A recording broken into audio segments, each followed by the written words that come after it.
I never believed in ghosts. Stories of spirits and demons were just that, stories. My world was solid, made of things I could see and touch. The supernatural was for TV shows, not real life.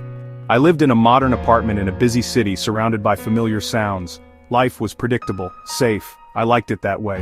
My apartment was my sanctuary. A small, one-bedroom place with big windows and city lights. I'd come home, lock the door, and leave the world outside. The idea that something unseen could invade this space never crossed my mind. Nights were peaceful, sleep was a refuge. I never had nightmares, never woke up in a cold sweat. The darkness was comforting, the silence trustworthy. I took it all for granted. If someone had warned me, I would have laughed. Sleep paralysis horror stories belonged on creepy forums, not in my life. But the line between reality and nightmare was about to vanish. I was about to be trapped on the wrong side. Looking back, I mourned those peaceful nights. I didn't know how lucky I was to simply sleep. Everything was about to change. It started on a Tuesday. I went to bed like any other night. I woke up but I couldn't move.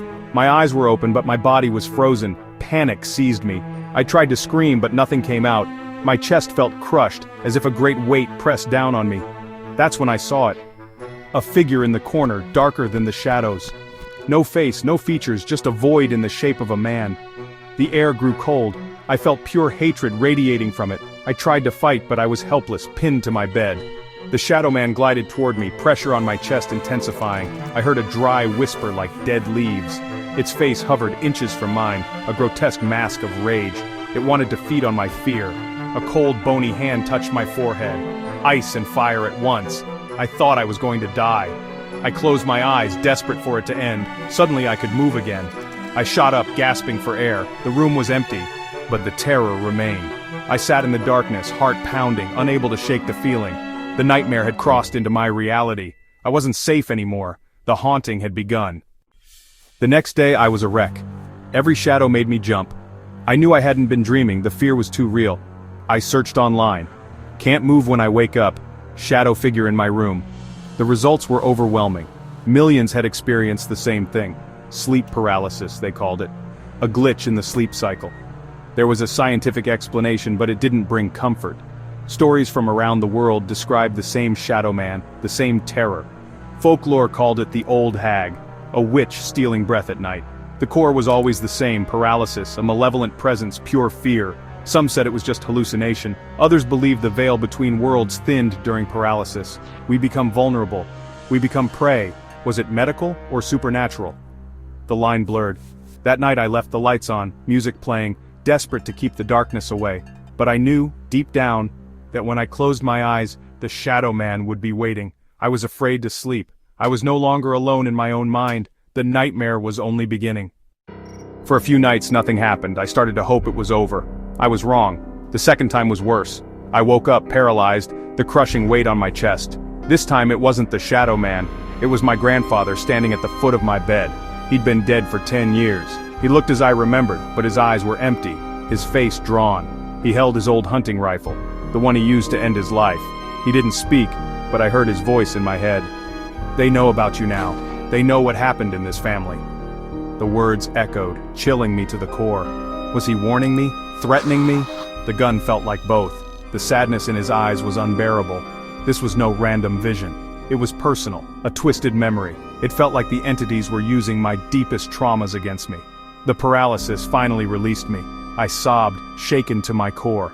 The ghosts weren't just in my room, they were in my blood. My past was now part of the nightmare. I realized this was an intimate violation. I couldn't handle it alone. I saw a therapist, Dr. Evans. I told her about the paralysis, the shadow man, my grandfather. She listened, explained the science, atonia, hallucinations, trauma projections. She said these visions often reflect our deepest fears and unresolved grief. We talked about my grandfather's suicide, a family wound never healed. Dr. Evans suggested my mind and sleep paralysis was forcing me to confront this trauma. The shadow man could be depression, the ghost my unresolved grief. It made sense, but I asked, if it's all in my head, why does it feel so real? Why does it feel like something is feeding on my fear? She had no answer. She offered coping strategies, regular sleep, avoid sleeping on my back, try to move fingers or toes. But a darker thought grew. What if my family's pain was an invitation? What if the darkness was drawn to me? I left with more questions than answers. Therapy brought some comfort, but the attacks got worse. The episodes came more often, sometimes 2 or 3 times a week. It wasn't just the Shadow Man anymore. Others joined him. Smaller shadows darted at the edge of my vision. I heard scratching, whispers. One night, the old hag appeared. Her face a mask of spite, her hair like grave dirt. The Shadow Man watched. My grandfather stood by the door, sorrowful. I was surrounded, each entity a different terror, the unknown, the ancient, the personal. The more I thought about them, the stronger they became. My fear and belief gave them power. My research wasn't protection, it was fuel. They fed on my attention. Sleep became a battlefield. I dreaded the night. The line between waking and nightmare was gone. The fear was constant, day and night. I knew something had to give. The last night in that apartment was the worst. The paralysis hit instantly. The room was crowded with shadows, writhing and shifting. The Shadow Man stood beside my bed, the old hag perched on my chest, my grandfather by the window. The noise was deafening. Whispers, laughter, cries. Cold hands touched me everywhere. The terror was overwhelming, a physical force. I was at the center of a vortex of horror. I knew they wanted to drag me somewhere terrible. I tried to fight back. "You are not real," I repeated in my mind. The laughter grew louder, mocking. The Shadow Man leaned down, 2 burning red eyes in a swirling void. It opened its mouth and a scream of agony erupted into my soul. My consciousness fractured. Everything went black. I woke up on the floor, tangled in sheets, sunlight streaming in. My body ached. My throat was raw. I grabbed my keys and ran, leaving everything behind. But leaving didn't end the haunting. Even awake, I see shadows in the corner of my eye, hear whispers on the wind. They know me now. They have my scent. This is a warning. If you've experienced sleep paralysis, be careful what you believe. You might just invite the darkness in.